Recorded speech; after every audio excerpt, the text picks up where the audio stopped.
Your husband deserves living children, not shrines, my mother-in-law declared, tossing my late daughter's toys into a black trash bag. The words hit me with the force of a physical blow, stealing the air from my lungs. I stood frozen in the doorway of what used to be Lily's room, my hands still clutching the small bouquet of daisies I'd forgotten to leave at her grave.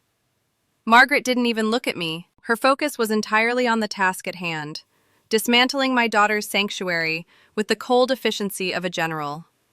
The plush elephant Lily had named Mr. Peanuts landed on a pile of picture books. "Margaret, what are you doing?"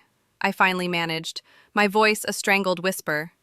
She straightened up, brushing dust from her expensive slacks. "I'm doing what needs to be done, Veronica. What you and Thomas are too lost in your grief to do yourselves. Jason and Jennifer are expecting a boy. He'll need a nursery by Christmas." I stared at her, at the perfectly coiffed hair and the string of pearls at her neck. This couldn't be real. "Stop," I said, taking a step into the room. "Get out of her room, now." She let out a sigh, the kind reserved for a difficult child. "This isn't just her room anymore. This is a house for the living. Thomas needs to move on." My first instinct was to scream, to claw, to throw her out myself, but I saw the glint of victory in her eyes, waiting for the hysteria she so clearly expected. I would not give it to her. I chose a different path. "Thomas would never agree to this," I said, my voice dangerously calm. Margaret's lips curved into a triumphant, pitying smile. "Oh, but he did, dear. He just asked me to handle the unpleasant details. He knew you wouldn't have the strength." Her words were a poison dart, finding the most vulnerable part of my heart. Thomas, my Thomas, who had held my hand as we watched our daughter take her last breath. The man who still woke up some nights calling her name. I felt the floor tilt beneath my feet. I pulled out my phone, my fingers fumbling as I dialed his number. It rang once, twice, then went straight to voicemail. "He's in a board meeting," Margaret said, as if she knew exactly what I was doing. "He told me he wouldn't be reachable. He trusts me to handle this." The spiral began. Every shred of logic told me she was lying, but the seed of doubt had been planted. Was his grief different from mine? Was he so desperate to escape the suffocating sadness of our home that he would sanction its desecration? I felt a wave of nausea. I tried to stand my ground, physically blocking the doorway. "I don't care what you think," he said. "You are not touching another thing." Margaret simply sidestepped me, picking up a framed finger painting from the wall, a chaotic swirl of purple and yellow. "Honestly, Veronica, it's just childish scribbles.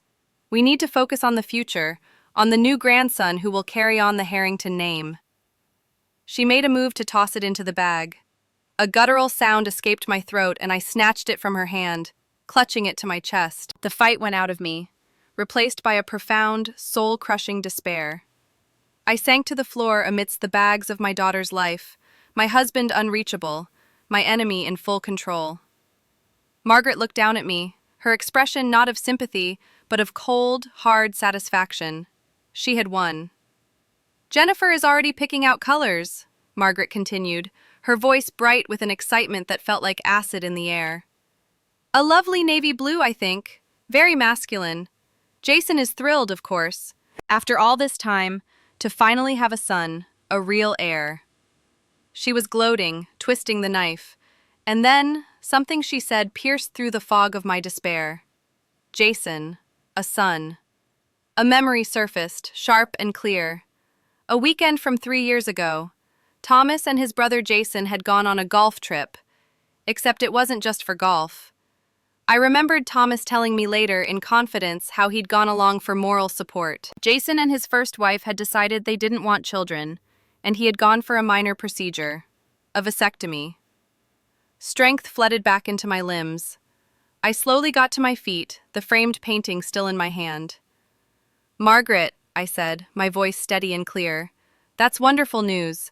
Just one question. When exactly did Jason have his vasectomy reversed?"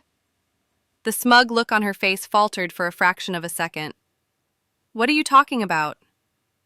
"The vasectomy he got 3 years ago, when he was with Melissa. Thomas went with him to the clinic. I thought I had her. I thought the lie was exposed, that the game was over. But I had underestimated her cruelty. Margaret threw her head back and laughed, a sound utterly devoid of humor. "Oh, you poor thing," she said, her eyes filled with a terrifying, false pity.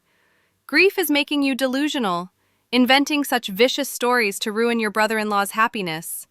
Thomas warned me you might become unstable, clinging to anything to hurt the people who are moving on." She had taken my truth and twisted it into a symptom of madness. In that moment, I was no longer a grieving mother defending her child's memory. I was a hysterical, vindictive woman. I was utterly, completely alone. As I stood there, trapped in her narrative of my insanity, a sudden clarity washed over me. Arguing was pointless. She would always be one step ahead, twisting my words, using my pain as a weapon. There was only one person who could end this. I looked her straight in the eye, pulled out my phone again, and dialed Thomas. "What are you doing now?" Margaret sneered. "Calling him again? He won't answer." "You're right," I said calmly, and pressed the speakerphone button. "He won't, but his voicemail will." The phone rang, and just as she predicted, the automated voice began. But before it could finish, a familiar voice cut through. "Veronica? Is everything okay?" My heart leaped. He had answered. "Thomas," I said, my voice level, my eyes locked on Margaret's paling face. "Your mother is here. She's at the house. She's cleaning out Lily's room." There was a dead silence on the line. Margaret opened her mouth to speak, to spin her version of the story, but I continued. "She says you gave her permission. She's making space for Jason and Jennifer's new baby." The silence stretched, thick with menace. Then, Thomas's voice came back, no longer warm, but cold as ice. "Put her on the phone." I held the phone out to Margaret. Her composure finally shattered. "Thomas, dear, I was just trying to help." "Don't!" he roared, the sound distorted and furious through the small speaker. "Don't you dare touch another thing in my daughter's room. Get out of my house. Now!"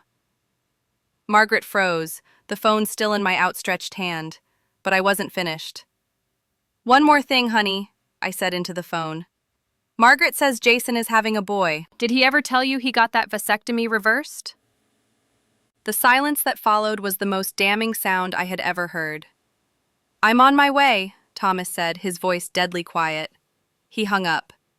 Margaret stared at me, her face a mask of disbelief and fury. She had lost. 20 minutes later, Thomas burst through the door. He didn't look at his mother. He walked straight to me, took the painting from my hands, and hung it back on the wall. Then he turned to Margaret. "Leave," he said. She finally left, a disgraced queen abandoning her conquered territory. That night, Thomas and I sat on Lily's bed, surrounded by the beautiful purple chaos of her life. We carefully began putting everything back, piece by piece. He picked up the stuffed elephant, Mr. Peanuts, and placed him on her pillow. "This isn't a shrine," I whispered, leaning my head on his shoulder. He wrapped his arm around me. "No," he said, his voice thick with emotion. "It's her room." And in that room, filled not with ghosts but with a love that death could not touch, we understood. A family is built on love, not bloodlines, and our love for our daughter was a living thing, more real and powerful than any heir Margaret could ever dream of.